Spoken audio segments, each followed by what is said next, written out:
I'm producing a documentary and I'm reaching out to other survivors of conversion therapy. As a survivor myself, I know how hard talking about this stuff can be, but I wanted to see if you would be willing to share your story.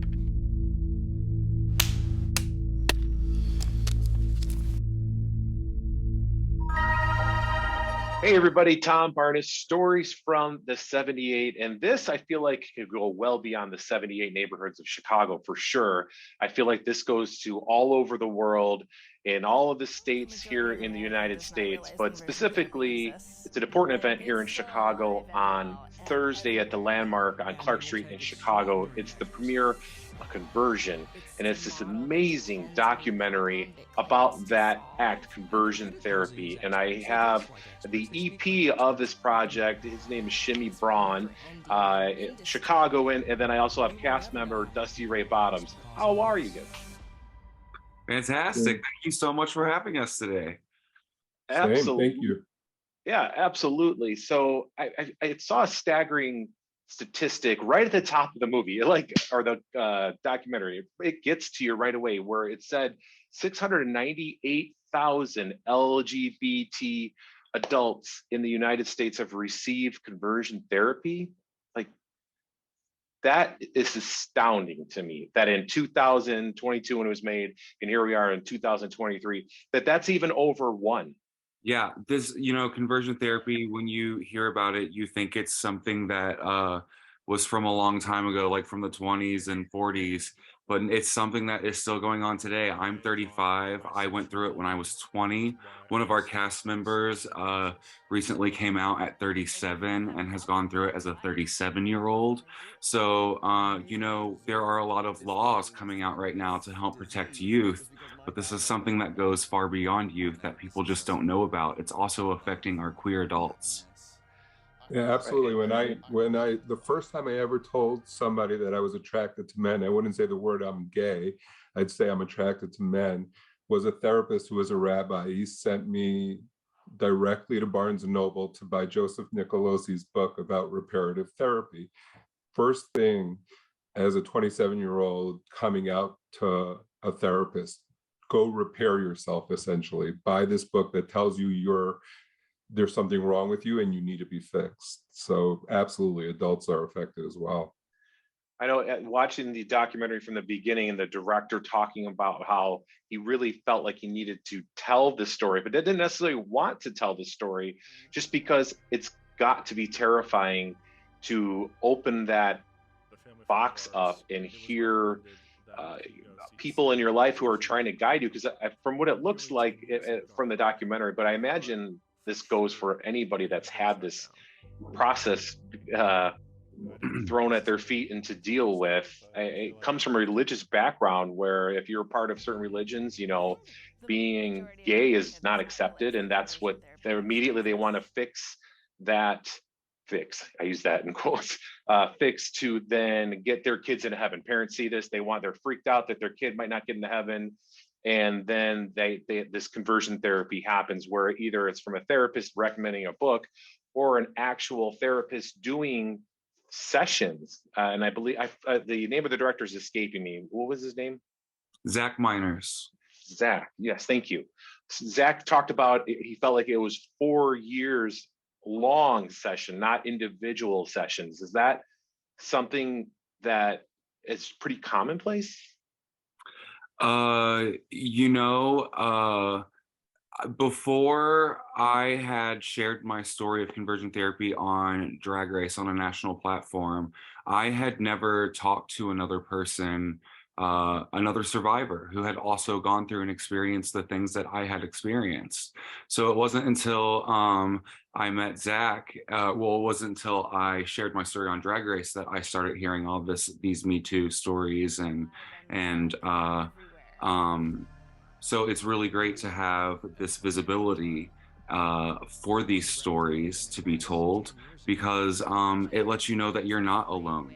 And if we can highlight these stories, because there's a lot of documentaries on conversion therapy, I don't know if you've seen or not, but none of them are survivor led. And I think that's what makes this one so special, is because it's all survivor led. We have real licensed therapists and activists talking on the topic, and there's no mixing up of what the story, the purpose of our story is. The message is clear. Conversion therapy is wrong and harmful. Not only that, but it destroys lives. I mean, it made people feel more isolated. And I can't believe, just reading about it before the interview, where this started, where in the 70s they wanted to make it a mental disorder and even use shock therapy. And you hear this and you're like, what world are we talking about here? And that wasn't that long ago, shockingly. And that's why I feel like this is so important, this documentary, because of what you're saying, survival led. Right. And, I feel like I just went on a little tangent there for a second and forgot. It's so good. Purpose. But you said that in the documentary, Zach said that it felt like a 4-year-long session of conversion therapy. And my purpose of saying that I hadn't heard other stories before, my own, is because I thought conversion therapy was just my isolated incidents of my exorcism and my therapy with pastors after that. But after hearing all the stories in this documentary and seeing what my fellow castmates have gone through, I now realize what conversion therapy is much bigger than just that one date that I went through, that I have gone through 20 years of conversion therapy. So hearing Zach saying that, it was like my whole life leading up to that point of breaking away from that was conversion therapy. There was always someone from the church trying to guide my path away from homosexuality, try to change me, smacking my hand to not make it as feminine, teach me how to walk more butch instead of a feminine little boy. So these are all microaggressions of conversion therapy that young queer people go through. And to get that in this documentary, it had to be a daunting task. And I'll ask Shimmy, from like the EP side of it, how did it all come together? I'm sure there was probably hours and hours of video that you probably had to narrow down to become what we are going to see here on Thursday. Yeah, absolutely.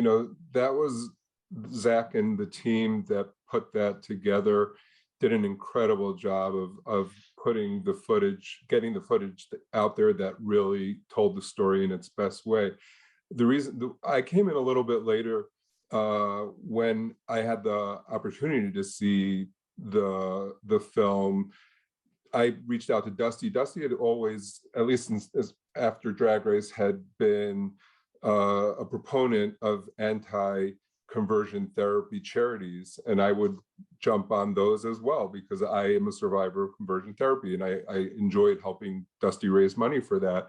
And when I saw this film coming out, I said, I'd like to see this. I'd like to, help in any way I can. And Dusty connected me with their husband, Mark, and who produces the film. And I watched it, and exactly the sentiment that is being presented right now, that view, I had seen other films about conversion therapy.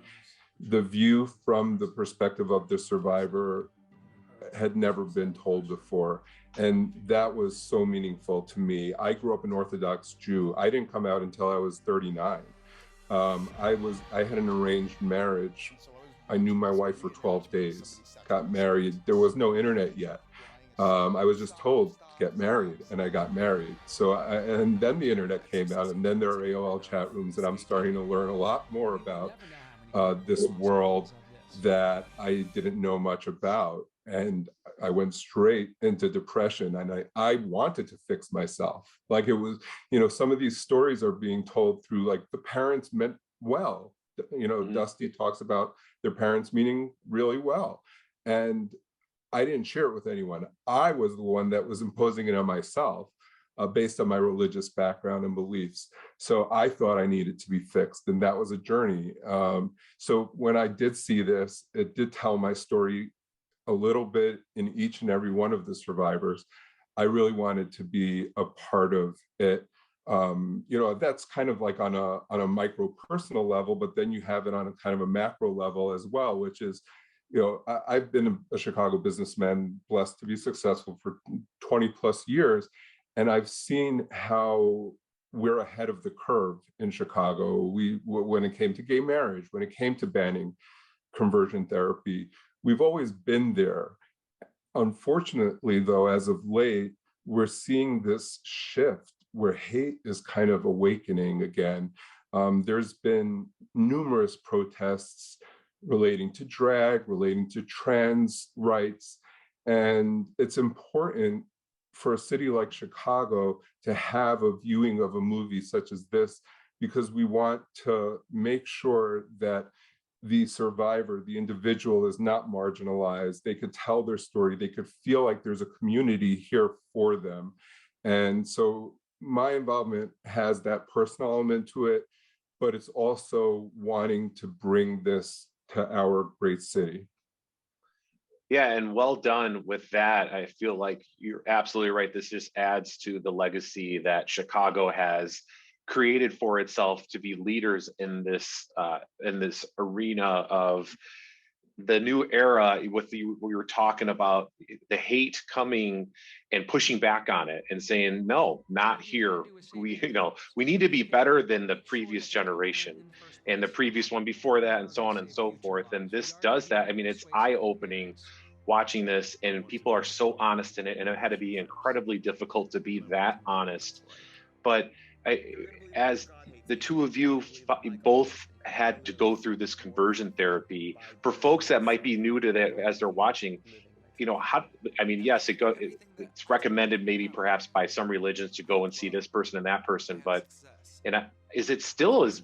is it like trying to find a therapist if you had like anxiety? Is it that commonplace? And what does it do to somebody for like to just give people this inside view from where you're looking out?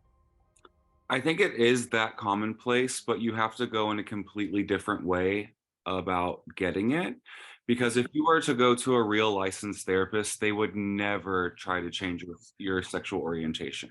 Yeah, I should be very clear about that. A real therapist would probably not do this whatsoever. Right. But now that all this is coming to light, conversion therapy is like changing and morphing. They're changing the name of it. And now that these laws are happening, you can pretty much find it and do Zoom sessions, and there's nothing that you can do about it because this is uncharted territory, And they say there's nothing wrong with just talking. So there's also that. And to your point earlier also, Tom, there's so many versions. Dusty, you see this in the film. Dusty had their version. You had the other survivors with versions over weekends and retreats. Group settings. Right, group settings. I had a one-on-one with my therapist. So everybody has it.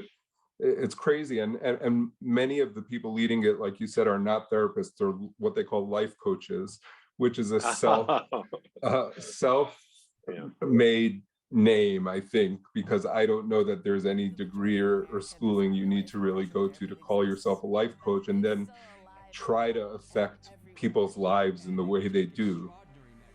And also, when you see the documentary, you'll see that many of these life coaches or preachers, whoever they were, come forward and say that they're also homosexual and they were wrong, and they apologize for all the damage and hurt that they've done through the years.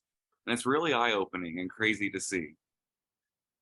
Yeah, I imagine it, and frustrating too, probably, if they've been doing so much harm for so long and then you're happy for them that they finally found, their true self. But at the same time, it's like, all right, well, we can learn from this and move on. And I feel like that's the message here in this documentary that is called Conversion, about learning, enlightening. So it's more difficult for these practices, and again, I put that in quotes, or talk sessions to be something that people think is a regular thing, because we all, I don't even know how to say it, the educated people, or the people who just know love, let's just go there, who know love, know that you are born the way you're born, and and God loves all, right? And that's the important message, is love, to love everybody for however different or alike you are from them. I feel like that's the message, and educating is a big proponent of that.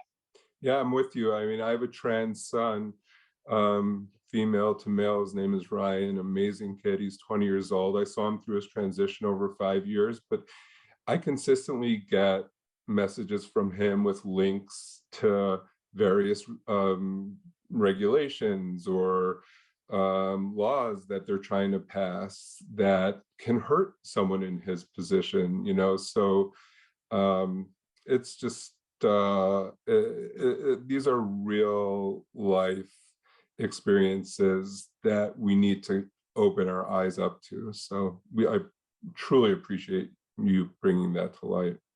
Thank you.